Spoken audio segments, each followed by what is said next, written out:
जय श्री राधे कृष्ण। पौराणिक मान्यताओं के अनुसार षष्ठी देवी ब्रह्मा जी की मानस पुत्री है, जिनका विवाह शिव जी के ज्येष्ठ पुत्र कार्तिकेय के साथ हुआ है और वे भगवान कार्तिकेय को अति प्रिय हैं। इनका नाम षष्ठी देवी इसलिए पड़ा है क्योंकि यह मूल प्रकृति के छठवें अंश से उत्पन्न हुई हैं। षष्ठी देवी बालधा, देवसेना, छठ मैया इत्यादि नाम से जाना जाता है। इनके बालदा नाम का अर्थ है संतान प्रदान करने वाली, इसलिए इन्हें बच्चों की अधिष्ठात्री देवी माना गया है। जो लोग संतान सुख से वंचित हैं, उन्हें षष्ठी देवी की पूजा और उनके स्तोत्र का पाठ करना चाहिए। यह हमेशा बालकों के आसपास रहकर उनकी रक्षा करती है और उनका भाग्य लिखती है, उन्हें जीवन प्रदान करती है। लोगों को संतान प्राप्ति नहीं हो पा रही है या जिन्हें कोई भी वैदिक परेशानी नहीं होते हुए भी संतान सुख नहीं मिल पा रहा है, उन लोगों को षष्ठी देवी से जुड़ी हुई कथा का पाठ, मंत्र जाप और उनकी नियमित रूप से पूजा करनी चाहिए। षष्ठी देवी की प्राचीन कथा। एक समय पर प्रियव्रत नाम का राजा हुआ करता था। वह स्वभाव से बहुत ही धार्मिक और दयालु प्रवृत्ति का था। उसके विवाह के काफ़ी समय बीत जाने के बाद भी उनका कोई पुत्र नहीं था। इसलिए कश्यप ऋषि ने एक यज्ञ संपन्न किया और उस यज्ञ का फल प्रियव्रत की रानी मालिनी को दे दिया, जिसके फलस्वरूप रानी गर्भवती हो गई और कुछ समय पश्चात उन्होंने एक सुंदर पुत्र को जन्म दिया, परंतु वह मरा हुआ पैदा हुआ, जिसके कारण राजा समेत पूरी प्रजा, मंत्रीगण और स्वयं रानी बहुत ज़्यादा दुखी हो गए। राजा अपने मरे हुए पुत्र को सीने से लगाए शमशान में रो रहा था। वह अपनी संतान की मृत्यु के कारण इतना दुखी हो गया था कि वह स्वयं मर जाना चाहता था। तभी अचानक एक चमत्कार हुआ।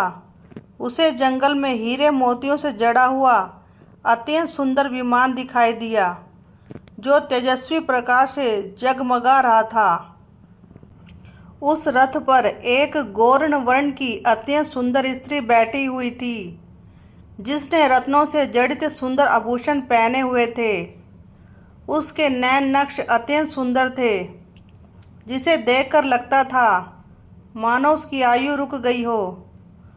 उसे सामने देखकर राजा के मन में आदर भाव उत्पन्न हुआ और उसने अपने पुत्र को जमीन पर रख दिया और उस अद्भुत देवी की स्तुति करने लगा, जो आगे चलकर षष्ठी देवी स्तोत्र के नाम से प्रसिद्ध हुई।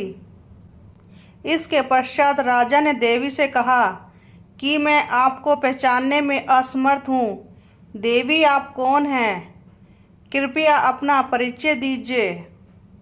इस पर देवी ने अपना परिचय देते हुए कहा कि जब देवताओं की सेना असुरों से हार रही थी, उस समय मैं देवताओं की सेना के रूप में प्रकट हुई और देवताओं को असुरों के ऊपर विजय दिलाई। इसी कारण से मुझे देवसेना कहा जाता है।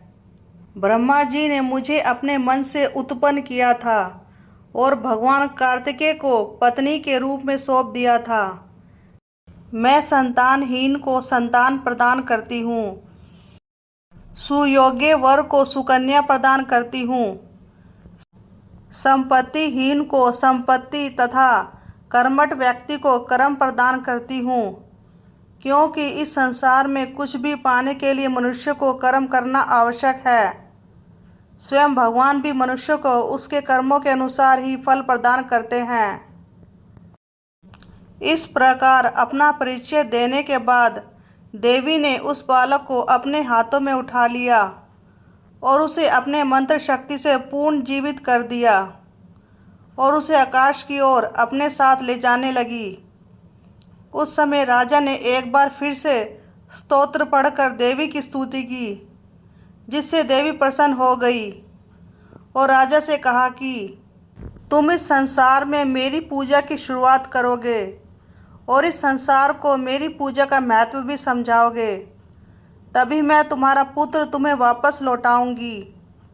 फिर राजा के हाँ कहने पर देवी ने राजा का पुत्र उसे लौटाते हुए कहा कि इसका नाम सुवर्त होगा और यह अत्यंत तेजस्वी, प्रतिभाशाली, पराक्रमी एवं कुल का नाम रोशन करने वाला कुल दीपक होगा।